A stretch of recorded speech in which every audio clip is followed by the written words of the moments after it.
Hello student, आज हम इस वीडियो में फंक्शन का रेंज निकालना सीखेंगे। तो जितना भी मेथड होता है रेंज निकालने के लिए उन सभी को स्टेप बाय स्टेप डिस्कस करेंगे। और कोई डाउट रहता है तो आप कमेंट में ज़रूर बताएं। तो चलिए स्टार्ट करते हैं। तो रेंज का डेफिनेशन सबसे पहले लिया है, क्या करा, the set of images f x for all x belongs to domain of function is called the range of F.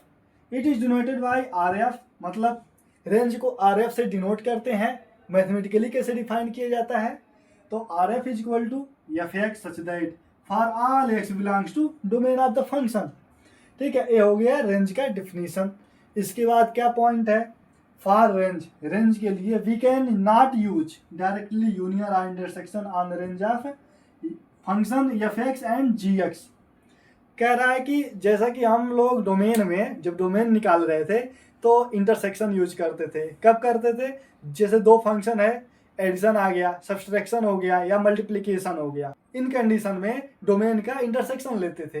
ठीक है, लेकिन यहाँ पर रेंज निकालने के लिए न ही यूनियन यूज करेंगे और न ही इंटरसेक्शन यूज करेंगे। इसके लिए कई मेथड्स हैं, 5-6 मेथड है, उन सबको हम स्टेप बाय स्टेप डिस्कस करेंगे। तो चलिए नेक्स्ट बढ़ते हैं।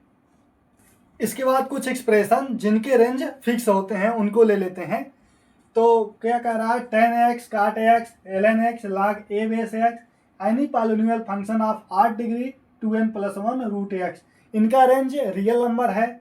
और इसके बाद साइन एक्स कास एक्स का रेंज -1 से 1, सेक एक्स कोसेक एक्स का रेंज -इनफाइनाइट से -1 यूनियन 1 से इनफाइनाइट। इसके बाद फ्रैक्शनल पार्ट ऑफ एक्स का रेंज 0 से 1, और ग्रेटेस्ट इंटीजर एक्स का रेंज होता है इंटीजर। और इसके बाद root x 2n root x और मॉड ऑफ एक्स का रेंज 0 से इनफाइनाइट होता है। इसके बाद कुछ एक्सप्रेशन और हैं, उनको भी ले लेते हैं। इसके बाद नेक्स्ट एक्सप्रेशन क्या है, 1/x⁵ हो, 1/x⁴2n+1 हो, मतलब 8 पावर हो, इस तरह का। तो इस कंडीशन में रेंज r-0 होगा। 0 माइनस क्यों हो रहा, क्योंकि अगर ये 0 हो जाएगा तो फंक्शन डिफाइंड ही नहीं होगा, इसलिए ये 0 इसमें से रियल नंबर में से निकाल देते हैं। इसके बाद नेक्स्ट एक्सप्रेशन क्या है, 2x⁴2n e⁴x या a⁴x। इस कंडीशन में रेंज 0 से इनफाइनाइट होगा। इसके बाद सिग्नम फंक्शन x है तो उसका रेंज -1 0 1 होता है।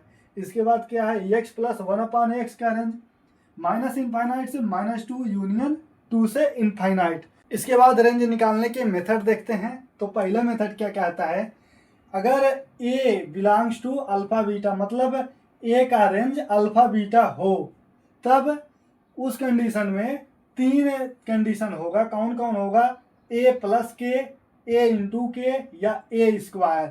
तब रेंज क्या होगा, मतलब k कोई रियल नंबर है, इसमें a में k अगर ऐड हो रहा है तो क्या हो जाएगा रेंज। अगर ऐड होगा तो इसके रेंज में भी वही रियल नंबर ऐड हो जाएगा। जैसा कि इसका a का रेंज अल्फा बीटा था तो यहाँ पर रेंज हो जाएगा अल्फा + k, बीटा + k। और अगर मल्टीप्लिकेशन है तो उनके रेंज का भी मल्टीप्लिकेशन हो जाएगा, अल्फा × k से बीटा × k। और इसके बाद स्क्वायर अगर है तो उनके रेंज का स्क्वायर हो जाएगा अल्फा² बीटा²। कब होगा, जब अल्फा बीटा पॉजिटिव हो और अल्फा बीटा नेगेटिव हो, तब उस कंडीशन में a² का रेंज अल्फा² से बीटा² होगा। और अगर बीटा <0 अल्फा है तो उस कंडीशन में a² का रेंज 0 से बीटा² होगा। और अगर अल्फा <0 बीटा हो तब उस कंडीशन में रेंज a² का 0 से अल्फा² होगा। इसके बाद फोर्थ कंडीशन क्या है, अगर 1/a है तो रेंज क्या होगा, 1/a है तो 1/बीटा से 1/अल्फा। कब, जब अल्फा बीटा > 0 हो, तब इस कंडीशन में 1/a का रेंज 1/बीटा से 1/अल्फा होगा। क्यों, क्योंकि यहाँ पर देखो अल्फा बीटा पॉजिटिव है, ठीक है, तो और यहाँ पर a का रेंज अल्फा से बीटा है, यानी कि अल्फा मिनिमम वैल्यू है फंक्शन की, बीटा मैक्सिमम वैल्यू है। जब 1/बीटा करेंगे तो ओ मिनिमम हो जाएगा और 1/अल्फा मैक्सिमम हो जाएगा, इसलिए यहाँ पर 1/बीटा से 1/अल्फा होगा रेंज 1/a का। और अगर कंडीशन ए होगा कि alpha less than 0 less than beta होगा, तब 1/a का रेंज क्या होगा। तो -इन्फिनिटी से 1/अल्फा यूनियन 1/बीटा से इनफाइनाइट। और इस पर एक एग्जांपल ले लेते हैं, जैसा कि 2 times fractional part of x -1 है, ठीक है। तो फ्रैक्शनल पार्ट ऑफ x का रेंज क्या होता है, 0 से 1 होता है, ठीक है। तो 0 से 1 पहले ऐसे करते हैं, जैसे फ्रैक्शनल पार्ट ऑफ x है, इसका रेंज 0 से 1 होता है। फिर 2 into fractional part of x, 2 into fractional part of x का रेंज 0 से 2 हो जाएगा। यहाँ पे मल्टीप्लाई हो गया, जैसा कि यहाँ से सेकेंड वाले कंडीशन से हमने किया। इसके बाद 2 फ्रैक्शनल पार्ट ऑफ x -1, इसका रेंज क्या होगा, यहाँ पर -1 है तो यहाँ पर -1 ऐड हो जाएगा, -1 से 1, ठीक है। ये हो जाएगा रेंज इसका। अब इसके बाद एक और क्वेश्चन लेते हैं। इसके बाद पिछले मेथड पर एक और क्वेश्चन कर लेते हैं, जैसा एग्जांपल के लिए 1/4 sin x -3 + 3, ठीक है। तो इसका हमें रेंज निकालना है।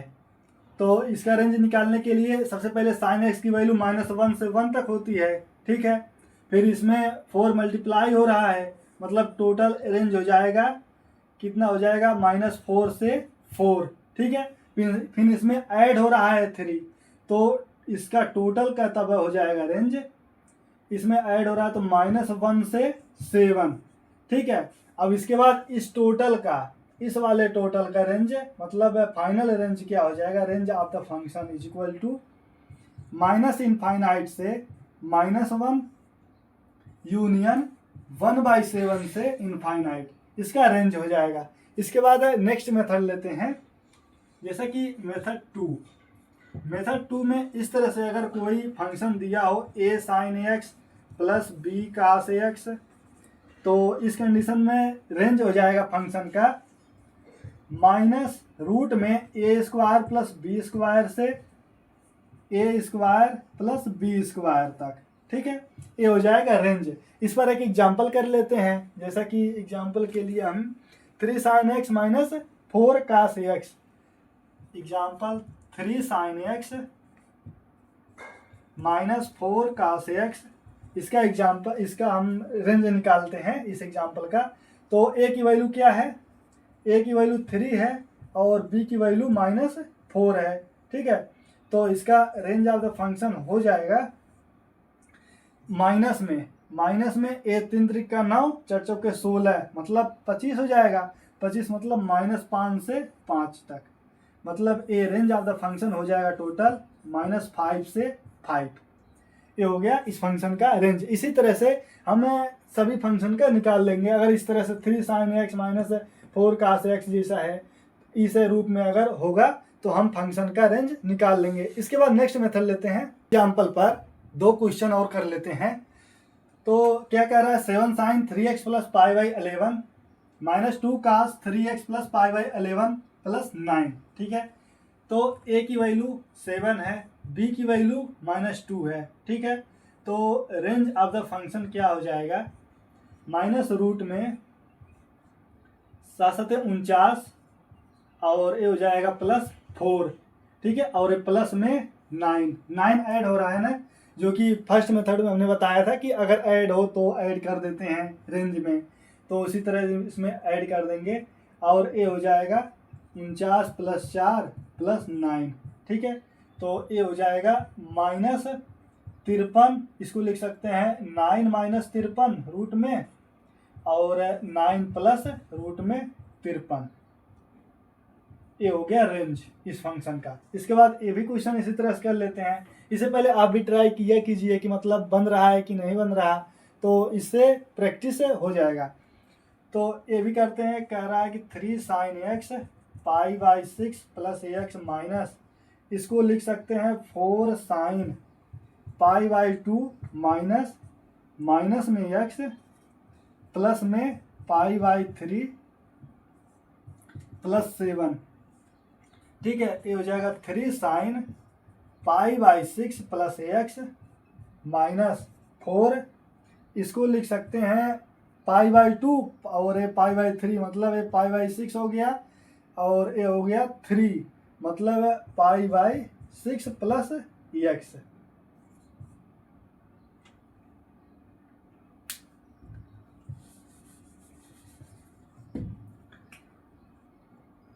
फोर साइन ये हो गया पाई बाई 2 और माइनस में पाई बाई 3, मतलब pi by 6 plus x plus 7। ठीक है, इसको लिख सकते हैं, देखिए 3 sine pi by 6 plus x है, फिर minus 4 sine pi by 6 plus x, मतलब माइनस में sine pi by 6 plus x है, तो ये हो जाएगा माइनस में sine pi by 6 plus x और टोटल ऐड हो रहा है 7। ठीक है, तो इसके बाद इसका रेंज क्या होता है, -1 से 1 तक होता है। ठीक है, इसमें ऐड कर दीजिए 7, तो इसका रेंज टोटल हो जाएगा, फंक्शन हो जाएगा 7 से 8। ठीक है, अब इस वीडियो को यहीं पर एंड करते हैं। अगर कोई डाउट रहता है आप कमेंट में ज़रूर बताएं। अब इसके बाद जो भी मेथड बचा है नेक्स्ट वीडियो में कवर करेंगे। मिलते हैं नेक्स्ट वीडियो में। Thank you.